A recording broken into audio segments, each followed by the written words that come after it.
Vous écoutez l'épisode 62 du podcast La boîte à outils des parents, croire au Père Noël ou non, partie 1.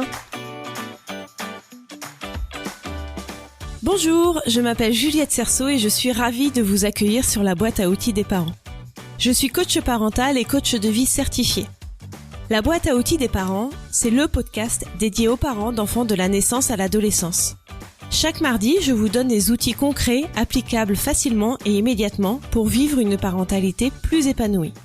Si vous écoutez cet épisode en présence de vos enfants, je vous conseille d'arrêter, d'écouter un autre épisode du podcast, de déposer vos enfants à l'école, chez les grands-parents ou ailleurs, et de reprendre ensuite cette écoute. Je laisse un petit peu de temps pour que vous ayez éventuellement le temps de couper l'épisode. Je me tire sûrement une balle dans le pied, puisque peut-être que vous ne reviendrez jamais sur cet épisode. Alors, je vous recommande toutes ces précautions parce qu'on va parler du Père Noël et des mythes de façon générale. Ce que je vais dire concernant le Père Noël s'applique aussi pour les lapins, les poules ou les cloches de Pâques, la petite souris et de façon plus générale tout ce qui fait partie de l'imaginaire des enfants. Je consacre 2 épisodes à ce sujet, donc celui-là et celui de la semaine prochaine, car la question est plus complexe qu'il n'y paraît d'un premier abord. La grande question est, faut-il faire croire à ses enfants au Père Noël ?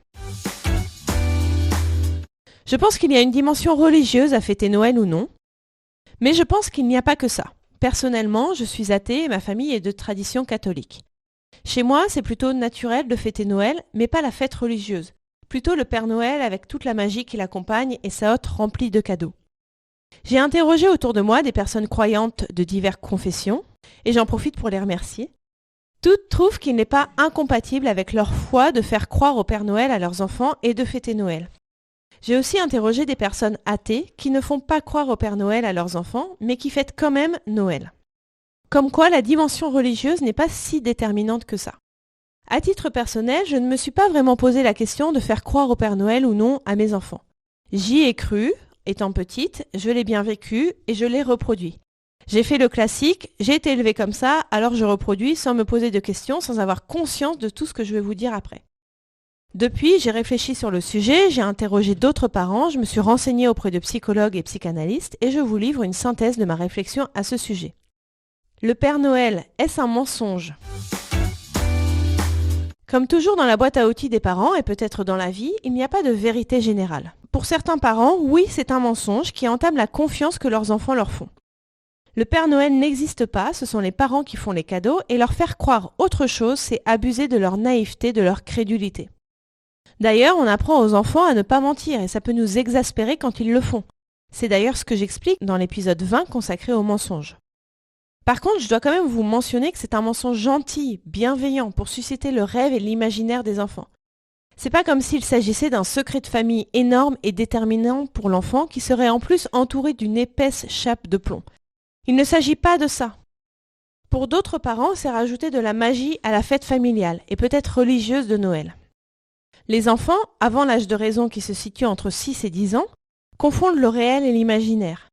Pour eux, tout ce qui se trouve dans les histoires, les dessins animés et autres existe dans la vraie vie. Ils ne font pas vraiment la distinction. C'est quand ils arrivent à l'âge de raison qu'ils commencent à chercher un sens logique au monde qui les entoure, qu'ils commencent à comprendre que le Père Noël, c'est bizarre quand même. Mais, petit aparté philosophique, est-ce que les personnages imaginaires n'existent vraiment pas ? Est-ce que vos personnages cultes n'existent pas ? Je ne crois pas non plus. Je pense qu'ils existent dans notre tête et dans notre cœur et qu'on peut quand même se faire guider par ces personnages. On peut par exemple adopter leur philosophie de vie, leurs croyances, leur volonté et s'inspirer d'eux dans notre vie bien réelle.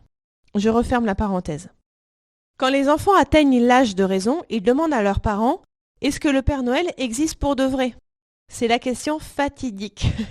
Quand mon fils me l'a posée, ça m'a fait tout drôle. Je me suis dit « Oh là là, il est déjà si grand !» Quand l'enfant pose cette question, si on lui répond « Oui, oui, le Père Noël existe vraiment », là, je trouve qu'on rentre dans le mensonge. Et c'est intéressant de se demander pourquoi on répond ça. Qu'est-ce que ça réveille chez vous ? Est-ce que vous êtes comme moi et vous vous prenez un coup de vieux d'un coup ?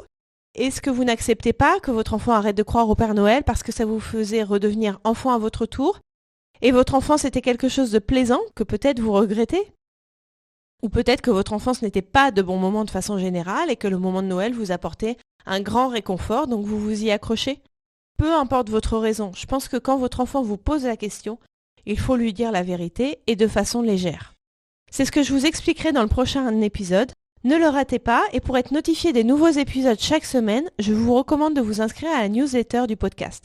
Vous trouverez le lien dans les notes de l'épisode ou vous pouvez directement vous rendre sur www.baodesparents.com. BAO, c'est comme boîte à outils. Je vous dis à mardi prochain. Merci pour votre écoute. Vous retrouverez toutes les notions utiles sur le site internet BAO comme boîte à outils, baodesparents.com. Et vous pouvez vous inscrire à la newsletter pour être notifié chaque semaine des nouveaux épisodes et pour télécharger mon guide gratuit des 5 règles pour arrêter de crier sur ses enfants. Je vous offre également la liste des émotions que j'ai élaborées pour développer votre vocabulaire émotionnel. C'est la première étape pour pouvoir ensuite mieux accueillir vos émotions et celles de vos proches, à commencer par celles de vos enfants. Sachez que vous pouvez également me suivre sur Instagram sous le nom BAO des parents et sur Facebook sur la page La boîte à outils des parents. Si vous avez aimé cet épisode, n'hésitez pas à me le faire savoir en déposant un avis 5 étoiles sur Apple Podcast. C'est vraiment ce qui va permettre à la boîte à outils des parents de remonter dans l'algorithme de recherche. C'est donc le meilleur moyen de me soutenir et de permettre à d'autres auditeurs de retrouver ce podcast plus facilement. Enfin, et après j'arrête, sachez que si vous voulez vivre dès maintenant la vie à laquelle vous aspirez, je propose un accompagnement personnalisé, peu importe votre besoin, que ce soit dans votre vie familiale, professionnelle, personnelle ou même sentimentale. Je vous offre un rendez-vous découverte de 30 minutes qui est gratuit et sans engagement. Vous trouverez toutes les informations sur mon site internet baodesparents.com. À mardi prochain!